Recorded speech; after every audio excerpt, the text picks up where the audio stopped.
अगर आपको कभी कुछ बनना हो तो एक बाज बनो, लेकिन कभी भी एक तोता मत बनो। तोता बहुत बोलता है लेकिन ऊंचा उड़ नहीं सकता। बाज बहुत कम बोलता है लेकिन बहुत ऊंचा उड़ता है। और बाज बाकी पक्षियों का राजा होता है। आज मैं आपको 5 ऐसे पॉइंट्स बताऊंगा जो हर इंसान को बाज से सीखने चाहिए। और इन 5 बातों में जिंदगी की बहुत बड़ी सीख छुपी है। पहला, बाज अकेला उड़ता है। बाज अकेले उड़ता है, लेकिन कभी भी चिड़िया या छोटे पक्षियों के साथ नहीं उड़ता। बाज या तो किसी और बाज के साथ उड़ता है या अकेले उड़ता है। और यह हमें सिखाता है कि हमें भी संकीर्ण सोच वाले लोगों से दूर रहना चाहिए और कभी कभी अकेले रहना चाहिए, क्योंकि यही वो समय होता है जब आपको खुद को जानने का असली मौका मिलता है। दूसरा, बाज की दृष्टि बहुत स्पष्ट और बहुत तेज होती है। बाज अपने शिकार को 5 किलोमीटर दूर से देख सकता है। और एक बार जब वो अपने लक्ष्य को देख लेता है, तो चाहे रास्ता कितना भी कठिन क्यों ना हो, वो तब तक चैन नहीं लेता जब तक अपने लक्ष्य को पा न ले। इससे हमें ये सीख मिलती है कि अपना विजन क्लियर रखो, और चाहे उसे पाना कितना भी मुश्किल हो, उस बाज की तरह कभी पीछे मत हटो।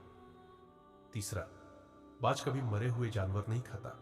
वो हमेशा जिंदा शिकार करता है। और यह हमें सिखाता है कि हमारा पास्ट मरा हुआ है, तो उन मरे हुए सड़े गले ख्यालों पर ध्यान मत दो, बल्कि अपनी आने वाली ताजा जिंदगी पर ध्यान दो।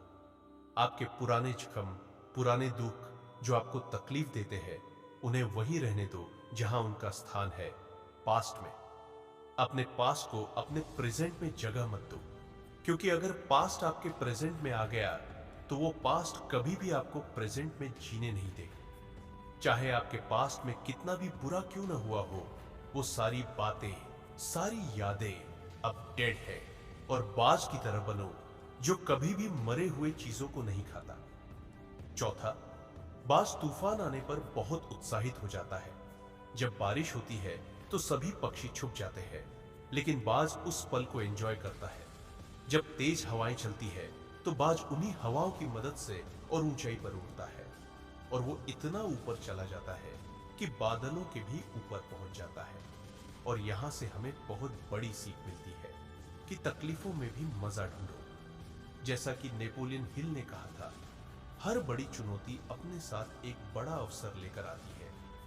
तो उस बाज की तरह तुम भी अपने मौकों को पहचानो, और जिस दिन तुमने उन मौकों को पहचान लिया, उस दिन सारी मुश्किलें तुम्हारे नीचे होंगी और तुम उन सब के ऊपर।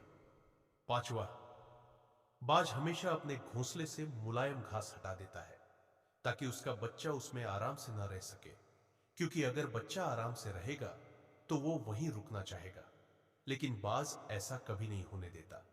वो जानता है कि कंफर्ट जोन में कोई ग्रोथ नहीं होती। बाज एक पक्षी है और वो भी ये बात समझता है। लेकिन हम इंसान होकर भी कई लोग इसे नहीं समझते। जितना ज्यादा आप कंफर्ट जोन में रहेंगे, उतना ही ज्यादा फ्यूचर में आपकी जिंदगी अनकंफर्टेबल बनती जाएगी। सब्सक्राइब कीजिए हमारे चैनल को। ऐसी ही प्रेरणादायक वीडियो के लिए आपके विचार और सुझाव कमेंट सेक्शन में जरूर बताएं। आपके लिए कुछ महत्वपूर्ण वीडियो आने वाली है। धन्यवाद दोस्तों।